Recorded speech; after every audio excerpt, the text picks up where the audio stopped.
Okay, now the lecture has started. Okay, now upon substituting the value of divergence of tau as minus mu divergence of v, so we have this expression and this equation. This is a very well-known equation.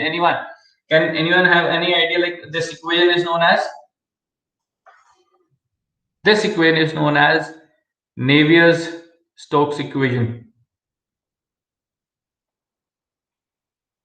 Navier-Stokes equation. Navier-Stokes equation. So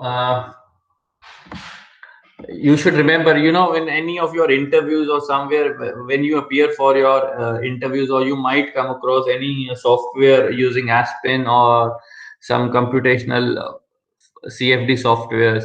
Over there, this equation plays a very important role. So wherever the fluid motion is associated, over there, this equation always comes into picture. That is Navier-Stokes equation. So sometimes the parameters of viscosity need to be defined, parameter of pressure need to be defined, parameters of gravitational effect, and then you have your velocity components. So these equations, this equation represents a very important equation called Navier-Stokes equation. Okay. Now suppose for an incompressible fluid, okay, let me write this Navier-Stokes equation in general for an x component. Like how does this Navier-Stokes equation for an x component can be represented? Later on, I'll show you how we're gonna use these Navier-Stokes equation to solve all those problems which we studied previously for a shell balance, using shell balance. For x component,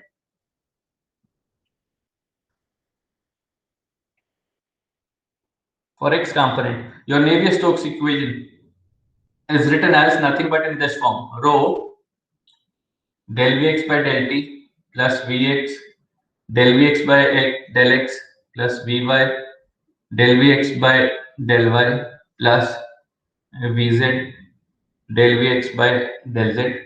So this substantial derivative is nothing but this thing minus del p. So minus del p by del x plus mu. So we have a divergence here of velocity. So that is double derivative of x velocity Vx by del y square del square Vx by del z square plus the gravity effect.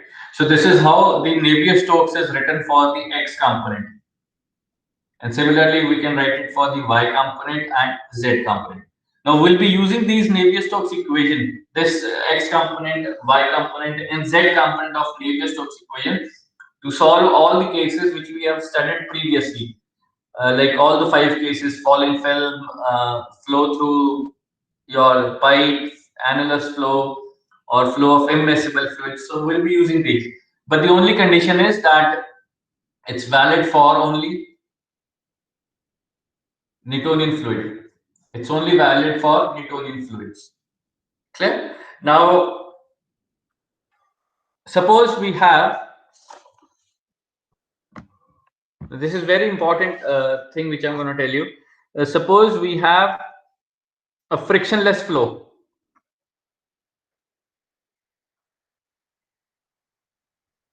What does frictionless flow means? There is no resistance. That is, viscosity term is 0. So if viscosity term is 0, so that means in Navier-Stokes equation, viscosity 0, that means this term is 0. So your Navier-Stokes equation reduces to this term, that is rho dvx minus delta p plus rho g. And this term, under this condition, that is a frictionless flow, Navier-Stokes equation reduces to this equation, and this equation is a very well known as Euler equation. So remember this, Euler equation is a part of Navier-Stokes under the condition that the flow is frictionless flow. If the flow is frictionless, then only your Navier-Stokes equation reduces to Euler equation. So remember, you should be remembering this. So Euler-Stokes is only valid in case of inviscid fluids. inviscid fluids. Inviscid fluid means there is no resistance to the flow and friction factor, that is viscosity term is 0. Then only Navier-Stokes reduces to your Euler equation. And Navier-Stokes is only valid under the condition that it is Newtonian fluid. So Euler is also valid for your Newtonian fluids. Clear? So that's the difference between Euler equation and Newtonian Euler equation and the Navier-Stokes equation. Now let's take a very simple derivation using Euler equation, a very well-known derivation. I think by the end of the derivation, you will be familiar how those equations are derived. For Euler equation,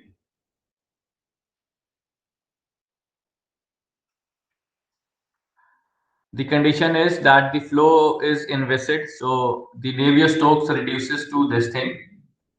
So this is your Euler equation. Now consider a steady state two-dimension flow, that is in XY plane, two-dimension flow of a non-viscous incompressible fluid, non-viscous incompressible fluid flowing in the absence of gravity force. So any fluid which will flow under the absence of gravity force, so that flow will be under the influence of anyone? That flow will be under the influence of pressure forces. That will be under the influence of pressure forces. So let's write down the Navier-Stokes equation for X component, which we written in just a few minutes back. For X component, it will be rho del Vx by del T plus Vx del Vx by del X plus Vy del Vx by del Y plus Vz del Vx by del Z equal to minus del P by del X plus mu times that term plus rho g x. So I've written the x component, and similarly we can write it for the y component. Now according to conditions, it's a steady state, so this term is 0. Second, it's a two-dimension flow, so the variation of velocity has to be only in two directions, that is x and y. So there is no component of z, so vz is 0. Further, it's a non-viscous, so viscosity term is 0, so this entire term goes. And further, the fluid is flowing in the absence of gravity, so there is no gravity forces, so g term is 0. So what is left is rho of Vx dvx by dx plus Vy dvx by dy is equal to minus del P by del X, or it can also be represented as we take this out and it is 1 by rho minus 1 by rho. So Vx dvx by dx plus Vy dvx by dy equal to minus 1 by rho del P by del X. So this is your X component. Similarly for Y component, it can be written as Vx del Vy by del X plus Vy del Vy by del Y equal to minus 1 by rho del P by del Y. Clear? So let's name it as equation number 1 and let's name it as equation number 2. Now what we do is we multiply. So we have equation X and equation Y. Now any confusion so far, but anyone, any doubt?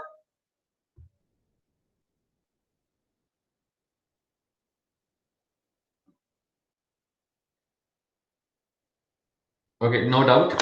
Nobody is answering, so no issues. So what we do is now we multiply equation 1 by dx and equation 2 by dy. We multiply equation 1 by dx and equation 2 by dy. Also, the velocity components,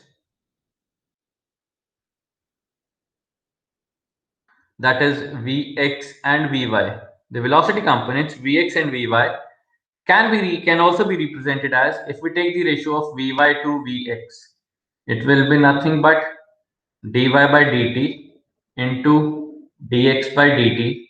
So this dt gets cancelled up. So Vy by Vx is nothing but dy by dx.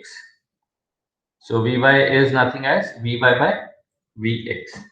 So what we do is now we multiply equation 1 by dx and equation 2 by dy. Upon multiplication, what we have is Vx del Vx by del x into dx plus Vy del Vx by del y into dx is equal to minus 1 by rho del p by del x into dx. That is multiplying equation 1 by dx. Multiply equation 2 by dy.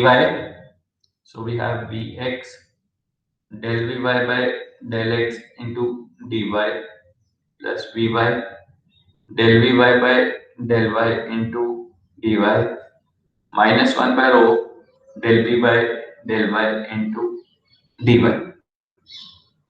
So let's name it as equation A, equation B, and Vy by Vx as equation C. So in equation A,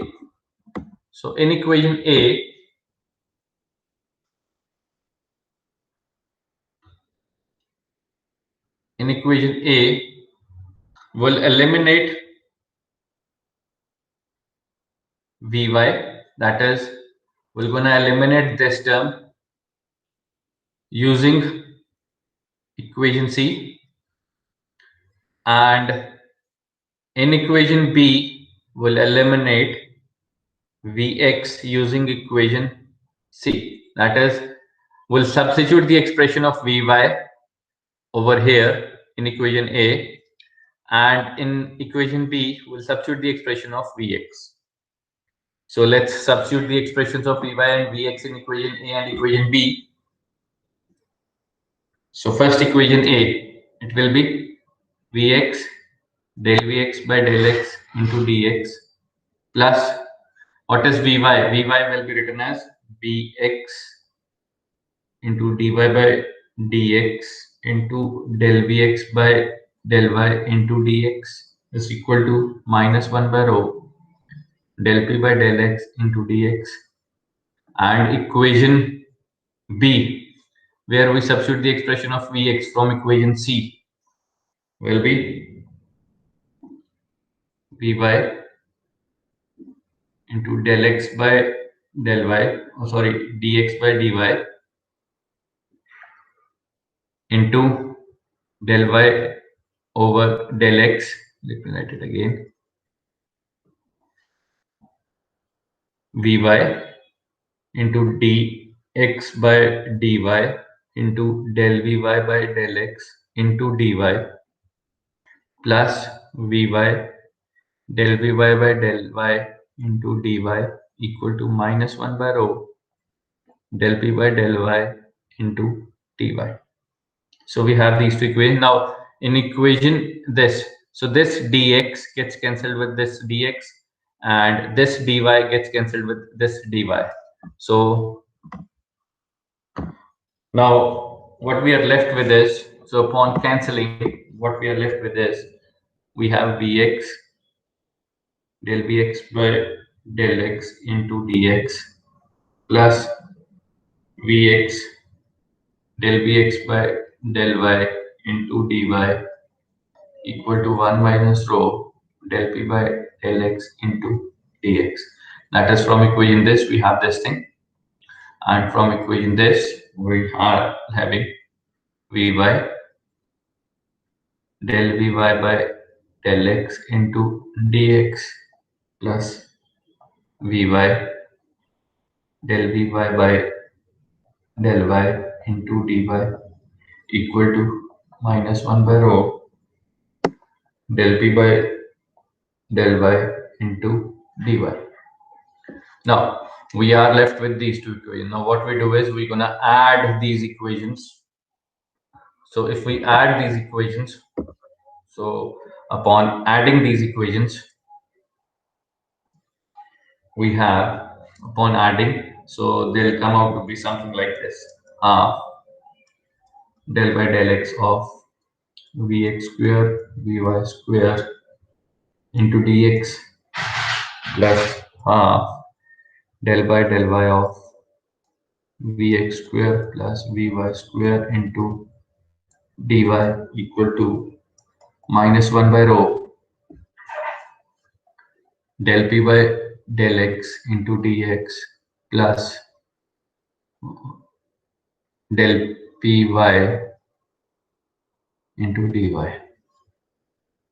or this can also be rewritten as minus del by del x of p by rho into dx minus del by del y of, let me write it again, sorry,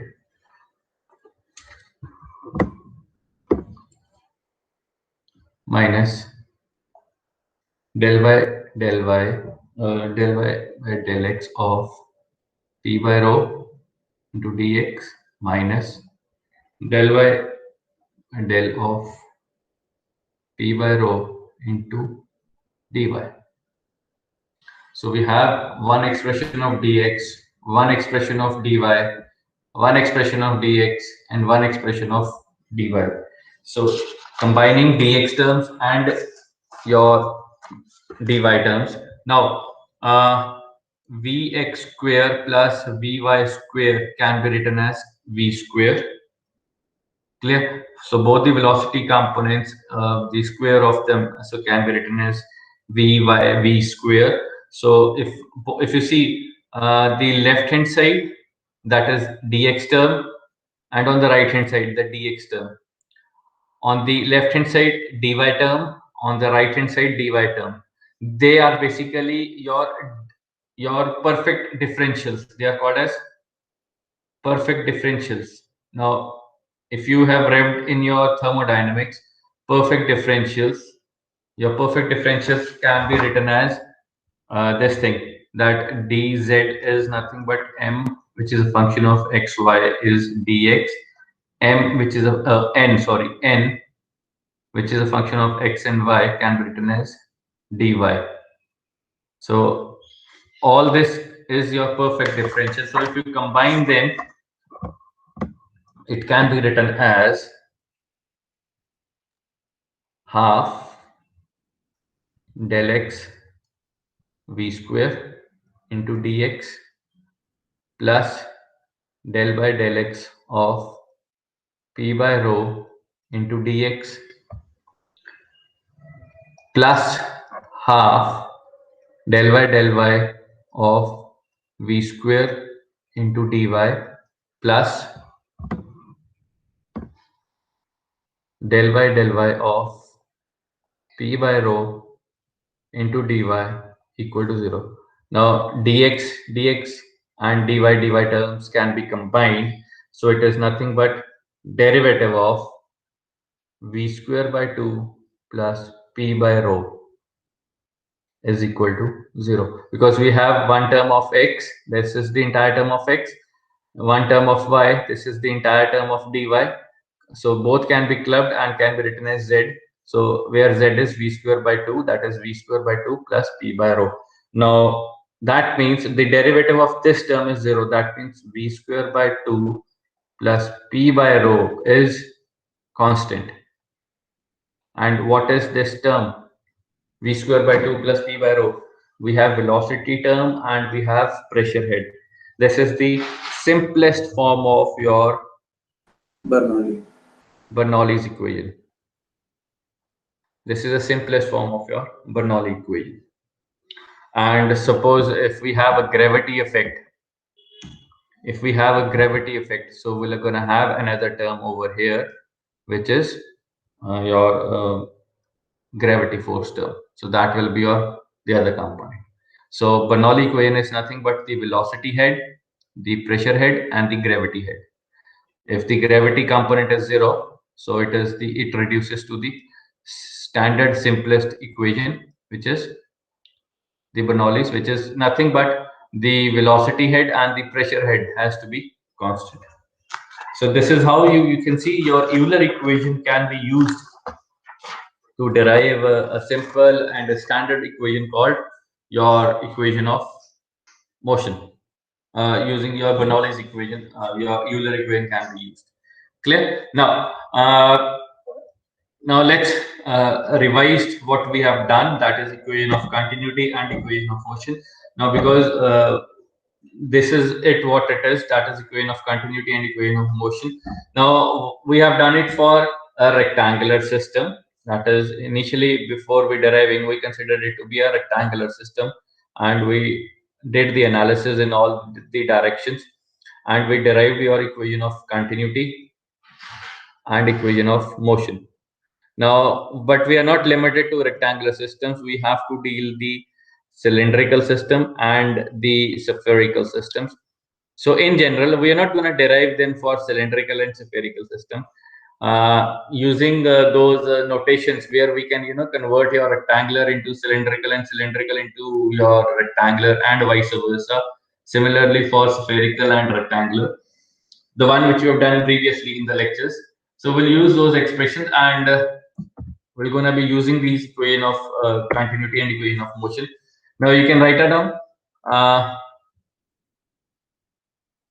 Equation of continuity for first is Cartesian systems. For Cartesian systems, they are represented as del rho by del rho by del t plus del by del x of rho vx plus del by del y of rho vy plus del by del z of rho vz equal to 0. This is for the Cartesian system. For cylindrical system,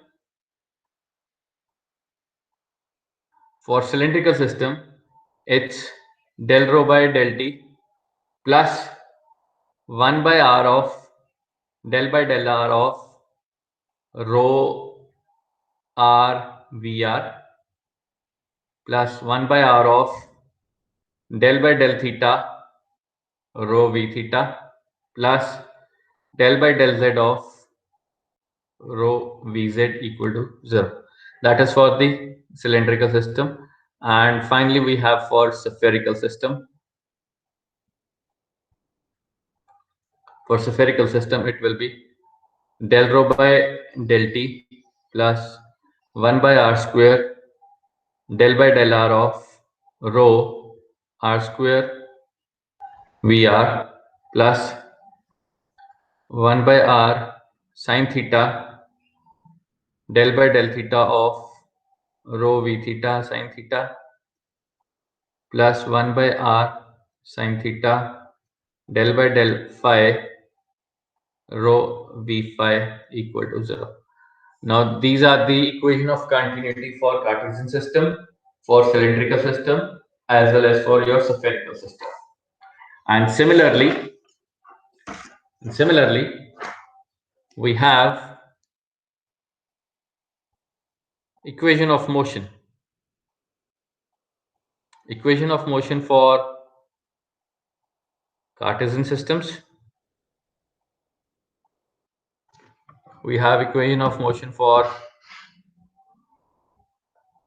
cylindrical systems. And we have equation of motion for spherical systems. For Cartesian systems, equation of motion will be for x component, y component, and z component. For cylindrical system, equation of motion will be for r component, theta component, and z component. And for spherical system, equation of motion will be for r component, theta component, and phi component. Clear? So we need to use these equations, that is equation of continuity and equation of motion, for any geometry which can comprise of Cartesian systems, which can comprise of cylindrical system, or which can comprise of spherical system. Now the question comes, do we need to remember them? The question comes, do we need to remember these equations? किसी ने पूछना है, anyone wants to ask anything related to these equation of motion and equation of continuity?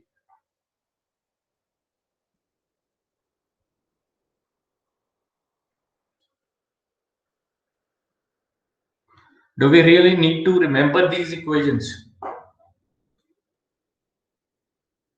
Anyone?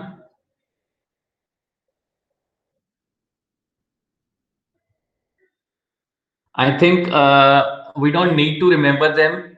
What we do is we can use these equations will be given to you in your questions. So suppose if you are dealing with anything related to rectangle system, so these equation of motion and equation of continuity for rectangular coordinates will be given in a question. And if you're dealing with cylindrical systems, so these equations will be given to you in a question paper. Now, where do we get these equations? So for this equation, if you refer to your book, that is Bird, and in this Bird, if you go to your appendix, this appendix, I'll just show you. This is the book which I am having, this book, Transport Phenomena. And in this, if you refer to appendix B, if you refer to the appendix B of your book, so there is one in appendix B, there is this topic called the fluxes and equation of change.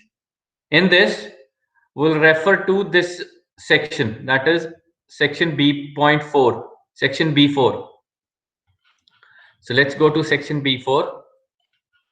And in section B4, we have this equation of continuity for Cartesian system. That is this thing, equation of continuity in the cylindrical system and equation of continuity in the spherical system. So you don't need to remember these equation of continuity and equation of motion for these systems. These will be given to you.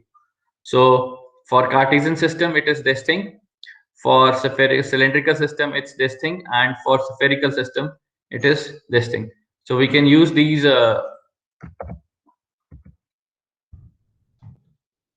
equations.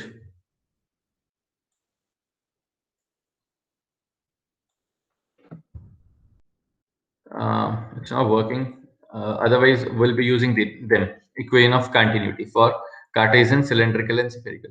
Further, if you go down, so we have equation of motion, but this equation of motion is in the terms of stress, tau.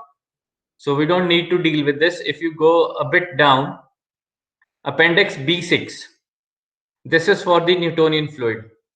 So equation of motion for Newtonian fluid with constant density and viscosity. So for Cartesian system, this is the equation we'll be referring. Now the very first is for x component. The second term, this one, the second one is for y component, and the third one is for the z component. So if the velocity is only in the x term, so we'll be referring to the x component, we'll be using those parts in y and z component. And similarly for cylindrical system, we have r component. The very first equation B64 is for r component, B65 is for theta component, and B66 is for z component. And then if you scroll down, we have spherical systems. So r, theta, and phi. R 6.7 is for r, 6.8 is for theta, and 6.9 is for phi component. So in the next lecture, we'll be using these two equations, that is B6 and B4. So you can use them for your reference. So wherever we have a Cartesian problem, we'll be using them. Wherever we have a cylindrical system, we'll be using them, and wherever we have a spherical system, we'll be using these equations. Clear? So from in the next lecture, please do bring this two appendices, that is B6 and B4. So we'll be using them to solve all the cases which we have done previously. Clear? Any doubts so far? No, sir.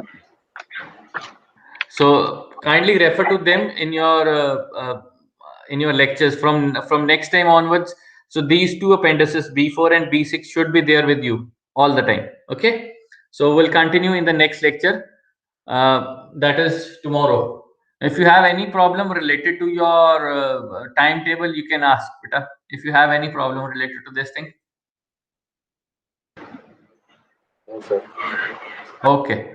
So that's it for today's lecture. We'll continue with the same topic tomorrow. Thank you so much.